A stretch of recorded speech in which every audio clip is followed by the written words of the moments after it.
I would watch every bad Pirates of the Caribbean sequel if I knew they would have this one thing from the original. Pirates of the Caribbean became one of Disney's most lucrative franchises in the past 10 years before falling into disrepute. Yet I maintain that one element could have saved its entertainment value. Pirates of the Caribbean: The Curse of the Black Pearl was a runaway hit back in 2003, surpassing everyone's expectations for a movie based on a theme park ride and working with a historically unreliable cinematic genre. Yet the High Sea Tale cemented itself as an instant Disney classic with a combination of strong performances, stellar design, beautiful action, and a timeless story. On top of it all was the brilliantly original character of Captain Jack Sparrow, earning Johnny Depp a surprise lead actor Oscar nomination. However, nowadays, nearly every ranking of the Pirates of the Caribbean movies reflects the sentiment that the franchise only got worse as it progressed. There are many reasons for this, likely being heavily analyzed by those making Pirates of the Caribbean 6 or a Pirates of the Caribbean spin-off. Yet, as a huge fan of the swashbuckling fantasy aesthetic, I think that maintaining one element could have made even the worst storytelling worth it. Pirates of the Caribbean used to have very elaborate, well-choreographed sword fights. Curse of the Black Pearl created a highly censored but highly enjoyable version of the golden age of piracy, inviting longtime fans of the Disneyland ride to indulge in it more. A huge part of this setting's atmosphere is the meticulously choreographed sword fights. The first big sword fight of the franchise, between Jack and Orlando Bloom's Will Turner, is shot in such a way as to show a lot of the actual technique. Following in the footsteps of the infamous Princess Bride duel, this sequence makes me, and I'm sure others, feel fully immersed in the setting. Later movies show how both the world and the characters feel hollow when this complex element is lacking. The following two Pirates of the Caribbean movies uphold the fight choreography standards set by the original, even if they represent a minor step down from the storytelling.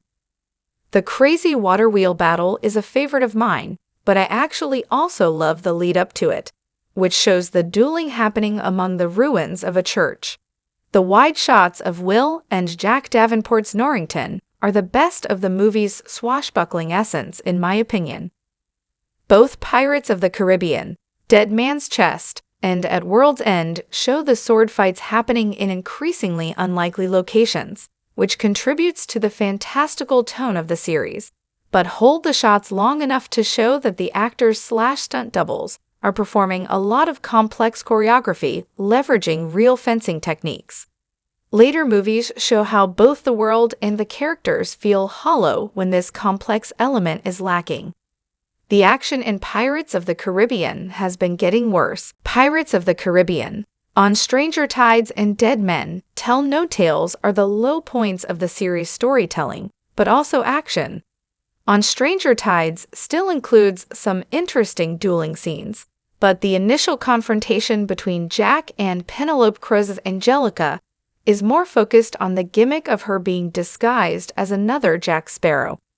Additionally, the movie's cinematography makes it so the actors don't have to do as much work as in the previous installments. Popular YouTube channel CinemaSins ruthlessly criticizes the excessive cutting during this movie's action scenes, which hides that the actors aren't doing anything all that impressive. Yet Dead Man Tell No Tales is the biggest disappointment yet.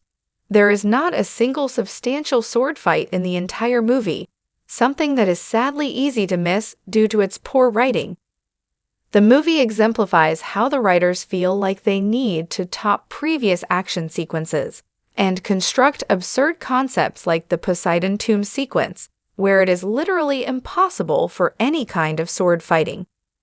The result is that Jack and his fellow pirates are involved in increasingly slapstick action, rather than the grounded battles that made us believe the characters had actual combat skills.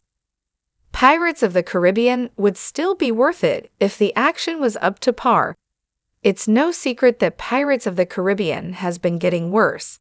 Jack and Barbassa's Geoffrey Rush characters aren't as sharp as they used to be, and the overall plots have gotten bogged down in convoluted supernatural lore.